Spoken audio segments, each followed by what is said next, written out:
Hi y'all, it's Charlene from What the Duckers, and today we're going to be making some Raisin Bran here in the kitchen. So let's get to our workstation and get started. Let's go! Alright, so the first thing we're going to need is 2 cups of whole wheat flour. Now this is King Arthur whole wheat flour, and we're going to measure out 2 cups. Now this is the first time I've tried this recipe, so we're going to see how this turns out. You know, just because we see it on the internet doesn't mean it works. We're going to get coarse wheat bran is what we need next, and we need 2 cups of that. Now before you get started doing all of this, you want to go over to your oven and you want to preheat it at 350 degrees. To get it ready to go for this while you're making this up. So there's 2 cups of that. And now we're going to get 4 tablespoons of flaxseed. Now this is ground flaxseed. I just took flax seeds, put them in my grinder and coffee grinder and ground them up. Now we need 4 tablespoons of this. Now I really hope this recipe works really good because I love Raisin Bran. I just hate paying those prices for Raisin Bran. So I hope that this works really well. My teaspoon out. So we're going to need a teaspoon of salt. Okay, now the next thing we're going to do is we are going to get 2 tablespoons of avocado oil. Can y'all see that? 2 tablespoons of avocado oil. We're going to need 4 tablespoons of molasses. Now I got 2/3 cup of water. Now it does say, and I didn't read that until after I've already started putting it in here, it does say to warm this mixture of your wet ingredients in the microwave. So you would put all of those in a bowl by itself and warm them up. But we didn't do that. So we hope this recipe turns out. But we're going to mix this up. Smells like... Alright, so this is what you want your mixture to look like, is when you start gathering it up. See how you can clump it into a ball like this? That's what you want. So we're going to get all this clumped into a ball. Okay, we're going to set that to the side. And we're going to get our baking mat out. Okay. Now, we're going to take our ball. And we're going to set it in the middle of this. Now, I think this is too much for this one mat. But we're going to divide this dough in half. Because I think half of it might be enough for one mat. Okay, and we're going to put the other half back in a bowl. I don't know if heating up that mixture would have made a difference or not, but we'll see. So what we're going to do now is we're going to start rolling this out.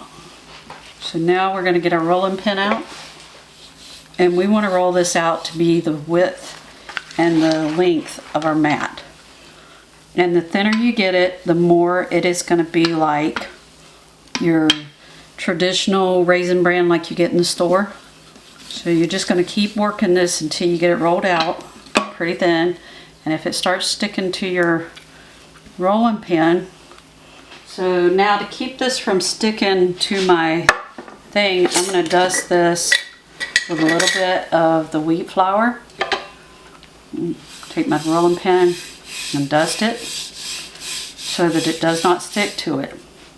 And it's okay if it got down here on your flakes and stuff, it's okay, because we're going to kind of roll that in there. I'm going to bring all my dough back together there.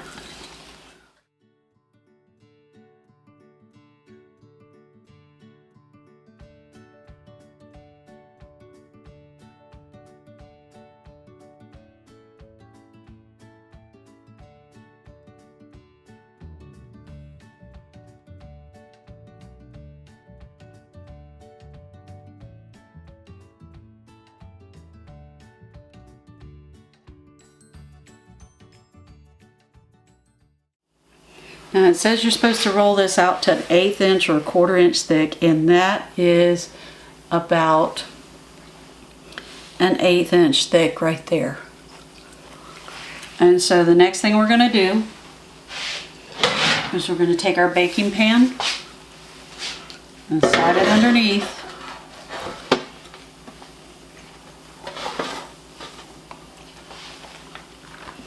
Of our mat. And it doesn't matter if it's completely all together or not.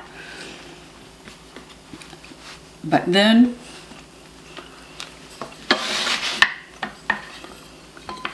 it's hard to roll if you put it on your baking pan like this, so that's the reason why I laid the mat out first.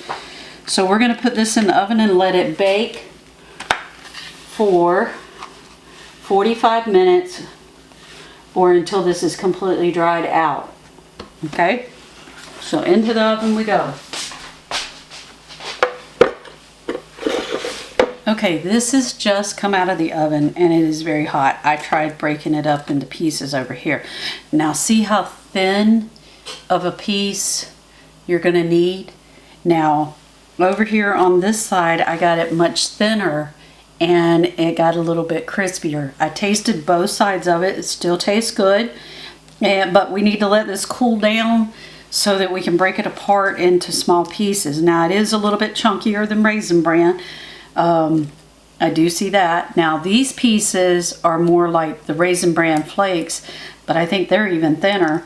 But this still tastes really good like this. I would like this recipe, I do believe. But right now it's still very hot, and so it doesn't break apart like it crispy it should. But you can hear it. You hear that? That's how you know it's done. And then once it gets cool, it won't be so, it feels chewy, gummy like right now when you try to break it. So we want to let this cool off, and we'll come back to this and we'll break it up. Alright, everything's cooled down to where you can pick it up and touch it, and you hear it when it cracks like this, then you know it's completely dry.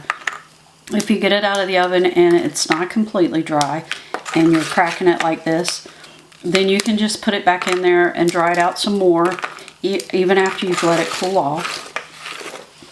But we're going to get all of this broken down into little bite-sized pieces. Taking our jar right here, and we're going to fill it up. And I've got raisins that when I dish out a bowl of this, I'll dish out some raisins with it and put it with the milk, and we're good to go to have cereal. Now, does this taste exactly like Raisin Bran? It is a real close, it's really close. What makes the difference is that this is not as thin as a crispy flake would be. And so, but I like it chunky. I really do. So, right, y'all, we made this recipe and it turned out really good and it was chunky. But I got to thinking, I slept on it. Yes, I did. And, well, maybe not slept on it, but you know. I got to thinking, what if I got out my pasta machine or my pasta maker and rolled it thinner with the pasta maker? How would that turn out? So we're going to try that. We're going to pick up after I made my second batch. And yes, on the second batch, I did separate the dry ingredients and the wet ingredients. And I heated up the wet ingredients and put them together. It made no difference in how my dough turned out. So we're going to pick up after I've made my dough, and we're going to run it through the pasta maker and see how that goes. So come along with me. all right, so here we are. We have our pasta maker attached to our KitchenAid mixer, and we're running the dough through there, and it's breaking it up into little pieces, and I'm like, no, that's not going to work. So I kept fiddling around with it until I got it to where I put a big piece in, and it was still crumbling it up, and I was like, I don't like this. I don't like how it's doing this. So then I took one of those pieces, adjusted my thing down to a different size. And what you want to do is you want to start out with your pasta maker open really wide to run your dough through. Then you want to go back and run it through on a small piece, and that's what makes it work.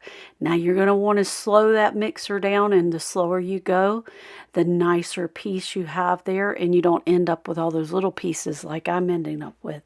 But this is my first time trying it, and I kept going back and forth with the different size pieces, and see, it rolls it out really thin. This worked. I would say this is a go. All right, here we are back, and one of our trays are done, and it's dry, and look at this. Can you hear that? Much thinner, much crispier, more flake-like what you get from the store when you buy the store-bought brand. And we're just going to crunch all this up, and we are going to stick it in our cereal jar up there, up top. But look at this, hear those crunchy flakes? We're just going to break it all up, and we got twice as much cereal too. Now if you like it thicker, keep making it thick, but if you like it thin like what you get in the store, roll it out on your pasta machine, because that worked really well. And I'm really happy with the results of what we got here. And if you hear that, hear that crunch. And it is just, I can't wait to have a bowl of cereal now. But, alright, I'm finishing my cereal. Yup. Thank you guys so much for joining us. We hope to see you real soon. Give us those 2 thumbs up, hit that notification bell, and subscribe to the channel. And we'll see you real soon here at What the Tuckers.